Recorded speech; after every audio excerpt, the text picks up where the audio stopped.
Ay, naku po. Tapos tingin ko pagbalik niyan, meron na naman pong bagong sasabihin yung mga senador natin. Oh, tuloy. Lalo na at wala namang nagtanong nang siya ay nasa budget hearing noon.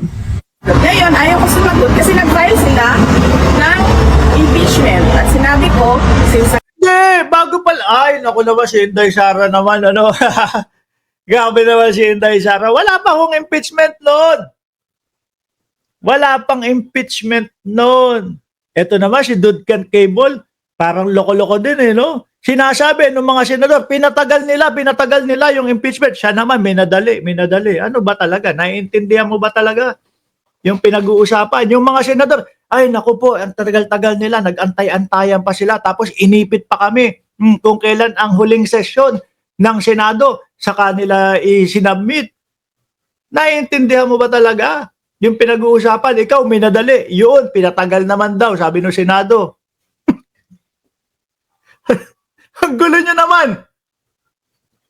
Di ba? O eto naman, ang Vice Presidente, ano sila sabi? May pinail na po kasi silang impeachment. Wala pang impeachment noon, pinagpapaliwanag pa lang kayo. At kaya nga po, nabuo yung impeachment dahil po hindi kayo sumasagot doon sa Senado, sa Kongreso.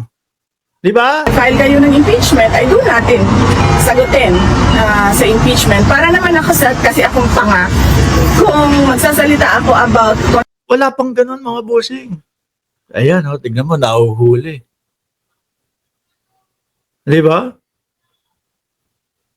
Nahuhuli, mga kababayan. Meron na daw pong isinampang impeachment. Wala pa. Naalala nyo yung umiiyak si Sulaika, sila Sulaika? Wala pang impeachment noon. Kaya po nabuo yung impeachment dahil ayaw nilang sumagot, ayaw nilang makipagtulungan sa Kongreso. Oh. Di po ba? Confidential funds na yon na wala namang dahilan. Unang-una, nag-hearing, nandun ako, walang kahit isang tanong. Ngayon, may impeachment trial, tapos mag-discuss ako noon sa Tanong sa inyo, sino si Mary Grace Piatos? Di ba?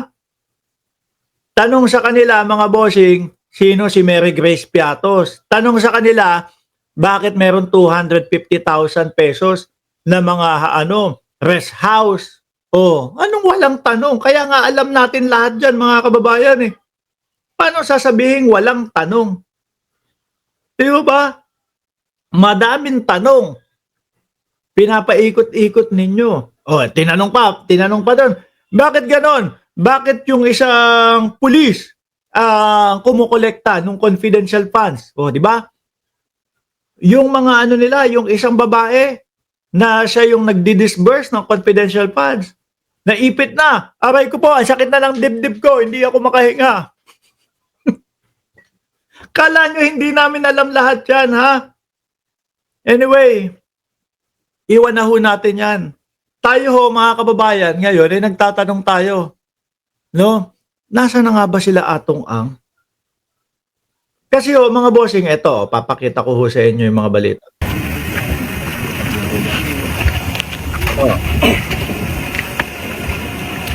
Ayan ilan na po yung mga nakokolektang mga buto, mga bossing, yung mga nakokolektang sako-sako ho, mga kababayan, doon sa Taal Lake. Di ba? Una, nakakolekta nung may mga buto, maitim pa, sunog pa. Di ba? Ipinakita 'yon. Sabi nga po ng DOJ, kailangan i-test ito kung buto ng tao o buto ng hayop o kung sino man. Di ho ba? Tuloy. Ayan Sabi ng mga DDS, bakit buhay pa yung sako? Sinalin po yung sako Bakit ganyan pa yung sako? Ewan ko dito sa mga ito. Eto pa.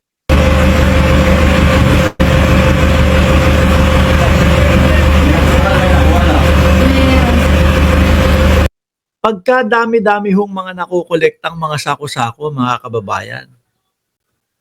Pero, hindi na ho natin nakikita o hindi ko naririnig o wala man lang akong nakikitang interview kung ano ang masasabi ni Atong Ang at ni Gretchen Barreto.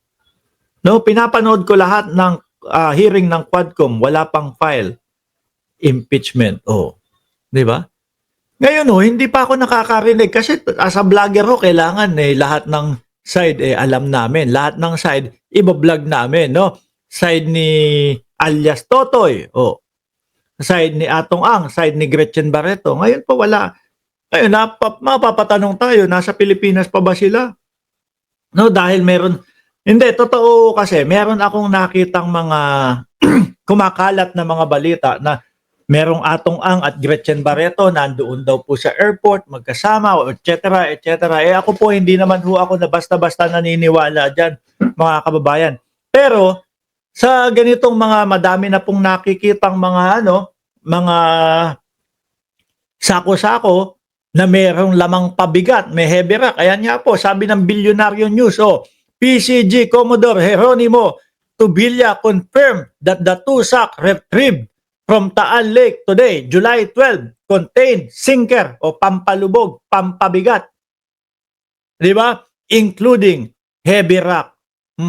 No specific detail yet on the other content of the recovered sack, but they have already been turned over to the SOCO for forensic investigation. So ngayon ina-expect ko kapag kami mga ganito ng mga balita, maririnig na natin sila Atong Ang.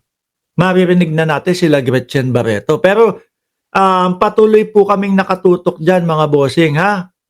Patuloy po kaming nakatutok diyan at patuloy po namin ihahatid sa inyo kung ano yung mga magiging reaksyon ng kampo ni Atong Ang. Tingin ko naman po hindi tatakas yan. Tingin ko nasa Pilipinas pa din po sila. Siguro, iniisip lang po nila o pinag-aaralan nila yung magiging sagot po nila dito sa mga nakukuha na mga sako-sako po na ang dami. No?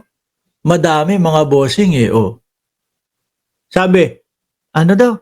Di makadalas ako manood dito sa channel na ito. Pabor ako sa vlogger na ito.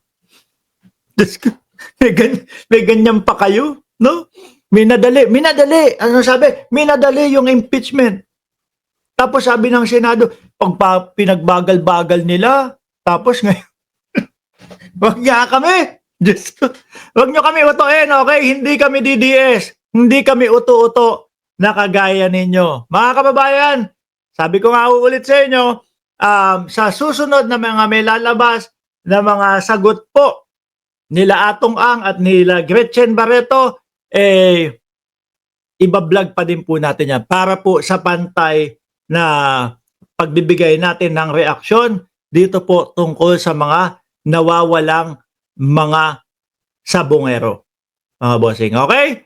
At syempre kailangan ko na lumabas. Sabi nung kaibigan ko dito sa likod ko, tama na yan. Tinatawag ka na nung anak mo. Ako'y magpapaalam na po. Maraming salamat, mga boss chief, amo, sir.